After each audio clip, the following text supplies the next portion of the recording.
Phil Anselmo's brand new band Scour with their EP. And this is 6 tracks, 14 minutes. No song eclipses the 3-minute mark. This is a buzzsaw. This is a steamroller. This is a fucking Sherman tank. It's ridiculous.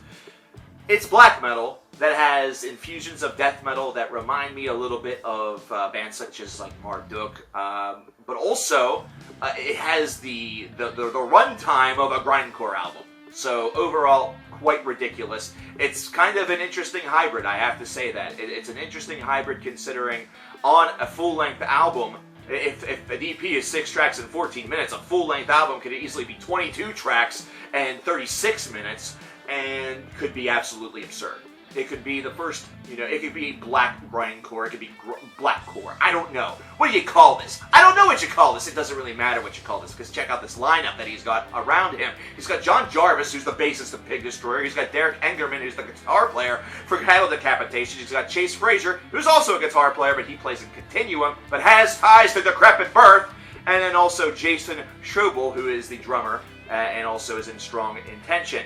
So this 6-track EP, where do we start with it? We start with Clot, considering this is the song that really kind of gave us a little bit of an idea of what this was going to be about a month or so ago. And whenever you listen to this, if you didn't know any better, or if you just sort of walked into the room and somebody else was listening to it, there's probably no way that you would have thought, hey, that's Phil Anselmo on vocals, unless you listened to some Viking Crown stuff and then still made a lot of assumptions. This does not sound like Phil. This is a destructive force that Phil has really become the embodiment of for this project. And man, channeling all of that makes him sound incredible. Like, he has a great sound whenever it comes to this, a terrific tone. And that destruction and that side really is a great outlet. It's a great outlet. Considering the year that Phil has had almost without trying. I mean, we got to be real with this. Without trying. To have a little bit of an outlet for some of those internal, internal festering feelings of probably hate and, misanthropia that are probably there. Definitely, it's got to feel good. But the music, whew!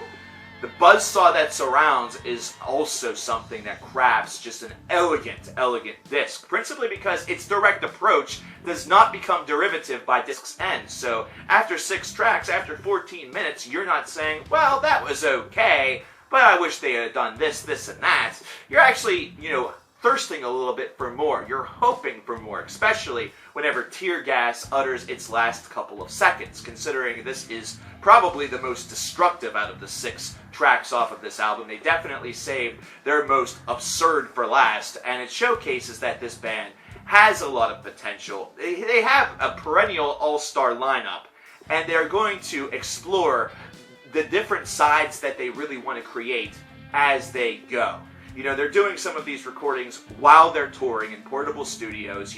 There's a little bit of distance that sometimes does get encountered whenever writing some of these tracks. Whenever they sit down and they think about a full length, man, there's a good chance that this could be one of those unsung hero all-star album affairs. We just talked about the fact that Gone is Gone, which features Brent Hinds from Mastodon, blokes from Queens of the Stone Age and At the Drive-In and stuff. That's going to be one of those that's sort of like Kill or Be Killed, where you just absolutely love what they do because it's a little bit different and nothing feels the same twice.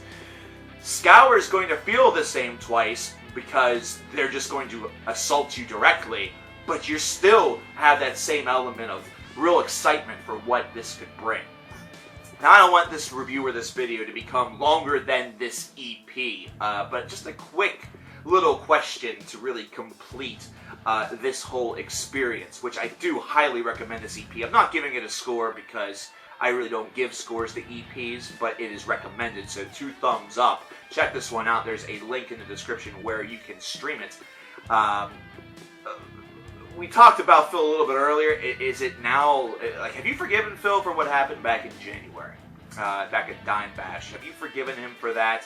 Have you accepted the apology? Were you really all of that, concerned about this to begin with? And believe me, I know that this is one that has multiple sides. Believe me, I was called out on just about every single one of them. And I'm not trying to simplify things too much for people, where it sounds like one thing is being said. Because that's what this whole metal justice warrior or SJW society has really become. Well, you said that in such simple terms. You have to be definite. You have to be very, very specific, unless, or you're gonna piss somebody off that likes dogs, but doesn't like dogs enough where they would call themselves a dog person. You have to make sure to include them too. So have you forgiven Phil for what's happened earlier? Do you still think that he's a little bit out of line for that? What will it take for it to be sort of in the past and in the rear view? What's the guy got to do? An impressive performance such as this, can we really just bring this back to the music? That would be kind of appreciated, but really just let me know. I'm Coverkiller Nation. I look forward to all of you saying that I'm an asshole in the comments below.